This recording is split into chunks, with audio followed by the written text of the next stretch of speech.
میں چیلنج دیتا ہوں, ابھی اسٹامپ پیپر لکھوں گا کہ دنیا کے کسی بھی ریسرچ والوں نے اس کو غلط ثابت کر دیا تو مجھے پھانسی پر چڑھا دیا جائے.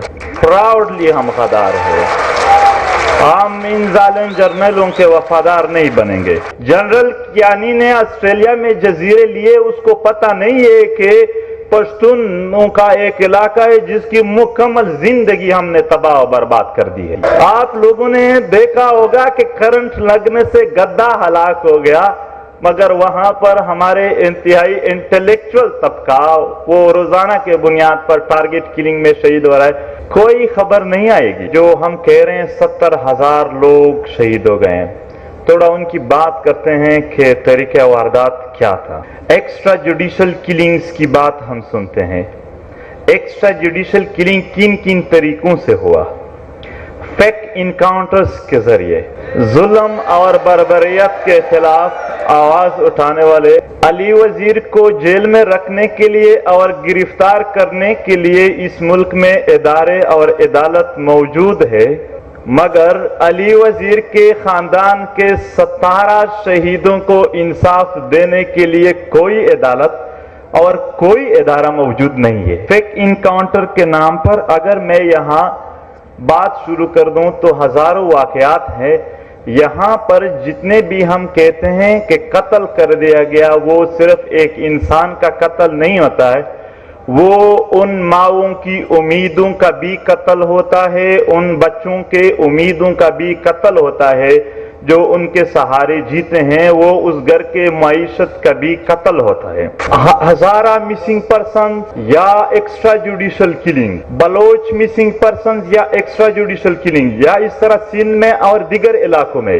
یہ میں نے جو خاکہ پیش کیا وہ صرف بتانے کے لیے کہ جو ہزاروں لوگ شہید اور مسنگ پرسنز ہو رہے ہیں, ان کے گھروں کا, ان کے فیملیز کا کیا حال ہوتا ہے اور یہ سین کیا ہے. یہ سب کی ریپریزنٹیشن ہے. یہ یہاں پر صرف ایک علاقے کی نہیں, اس خطے میں مظلوم اقوام کی ریپریزنٹیشن ہے, اور جب بھی ضرورت پڑی ہم سارے مظلوموں کے ساتھ ہوں گے. ڈائریکٹ فائرنگ پشتونوں کے گیدرنگز پر کرنے کے روایات پاکستان بننے کے ایک ہی سال میں شروع ہو گئے تھے. بابڑا سے لے کر آج تک وہی ڈائریکٹ کلنگز کے واقعات ہو رہے ہیں.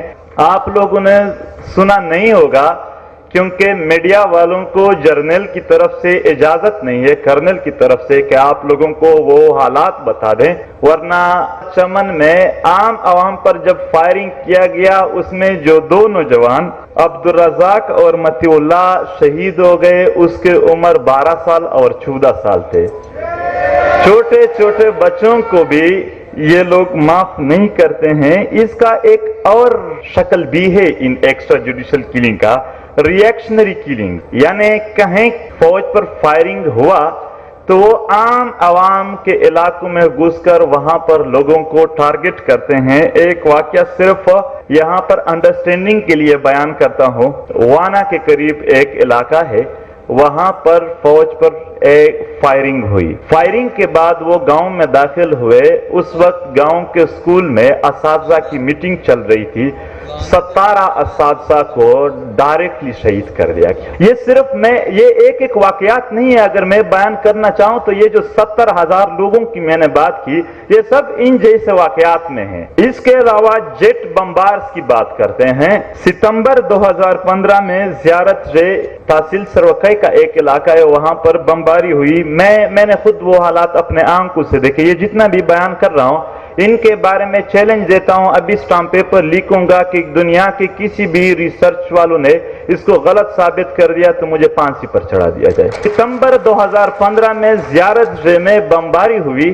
ہم اسٹوڈنٹ تھے, وہاں پر پہنچے تو 4 خواتین اور 5 بچے مکمل ٹکڑے ہوئے تھے. ٹکڑے کو اکٹھا کر کے بوریوں میں جنازے پڑھائے گئے. اس کی صرف ایک ہی بچی رہ گئی تھی جو ہوش میں آنے کے بعد بار بار اپنے ماں کا پوچھ رہی تھی, مگر وہاں کوئی ماں نہیں. تو یہ وہ جبر ہے، لیکن اس کے بعد کیا ہوا؟ جبر یہ نہیں تھا، اس سے بھی زیادہ ہوا۔ پاکستانی میڈیا پر وہاں پر پٹی چل رہی تھی کہ پاک فضائیہ کی کامیابیاں جاری، زیارت میں 13 دہشت گرد ہلاک۔ پورے ملٹرائزڈ ایریا ہے، وہاں پر جتنی پہاڑیں ہیں ان سب کے اوپر قلعے ہوتے ہیں، راستے میں چیک پوسٹ ہوتے ہیں۔ فاٹا کا 1 انچ زمین ایسی نہیں ہے جو ان کو دکھائی نہیں دیتے ہیں، ہمارے گھر کے صحن ان کو دکھائی دیتے ہیں، رات والے دوربین بھی ہوتے ہیں۔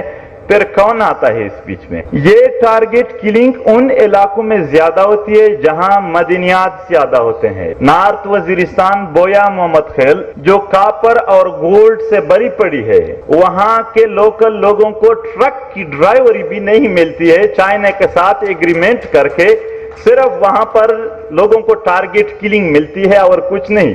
اس طرح اگر بم دھماکوں اور شکلوں کی بات کرے، اے پی ایس کے شہداء سے لے کر کوئٹہ کے وکلاء تک، اور پھر طاہر داؤد کی سوالیہ لاش، ان سب کے لیے جب ہم نے مطالبہ کیا کہ ٹروتھ اینڈ ریکنسیلیشن کمیشن بنائے تو کہا گیا کہ تم لوگ غدار ہو۔ اپنے مظلوم اور محکوم لوگوں کی، عوام کی ترجمانی اگر غداری ہے، بہت زیادہ فخر ہے ہمیں اس پہ، پراؤڈلی ہم غدار ہیں۔ ہم ان ظالم جرنیلوں کے وفادار نہیں بنیں گے۔ اب ایک اور شکل ہے مسنگ پرسنز کی۔ مطالبہ یہی ہے کہ مسنگ پرسنز کو عدالت میں پیش کرے، اگر اس میں کوئی مجرم ہے آئین کے مطابق سزا دو، اگر کوئی انوسنٹ ہے تو اس کو رہا کر دو۔ 5000 لوگوں کے ہمارے پاس ڈیٹا ہے، وہ کورٹ میں پیش کرے۔ میں نے فیس بک پہ بھی وہ پکچر ڈالی تھی، ایک اخبار میں ایک خبر تھی کہ کتا گم ہو گیا ہے، اگر کسی کو ملا تو اتنا انعام ملے گا۔ 5000 لوگ لاپتہ ہے، اس کا کوئی خبر اس اخبار میں نہیں آئے گا، مگر اس کتے کی خبر آئی تھی۔ آپ لوگوں نے دیکھا ہوگا کہ کرنٹ لگنے سے گدھا ہلاک ہو گیا، مگر وہاں پر ہمارے انتہائی انٹلیکچوئل طبقہ وہ روزانہ کے بنیاد پر ٹارگٹ کلنگ میں شہید ہو رہا ہے، کوئی خبر نہیں آئے گی۔ ایک دن تو یہ خبر بھی سارے چینلز پر چل رہا تھا کہ عارف علوی نے ٹک ٹاک جوائن کیا۔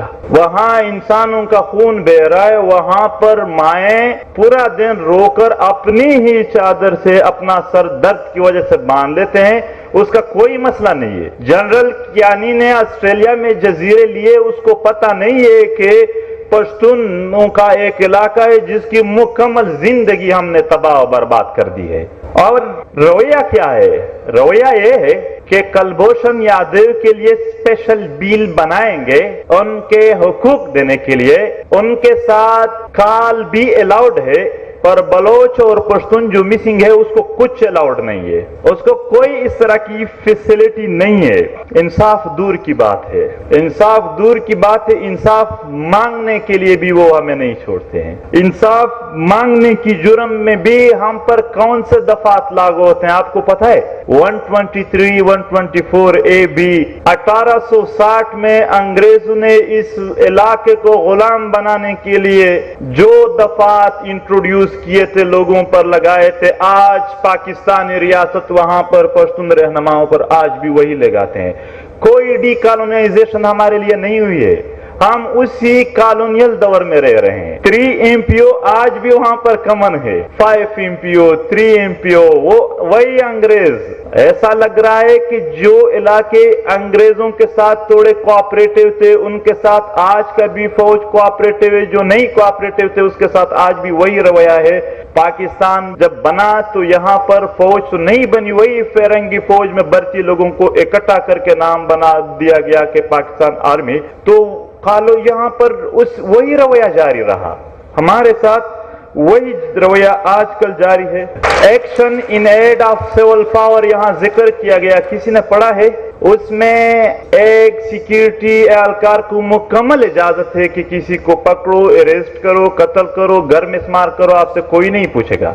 یہی علاج ہے ہمارے لیے، ہمارے لیے 3 MPO ہے۔ ہم آج پوچھنا چاہتے ہیں کہ ریاست کے پاس ہمیں دینے کے لیے اس 21ویں صدی میں جہاں ریاستیں فلاحی ریاستیں ہیں، کیا ہے؟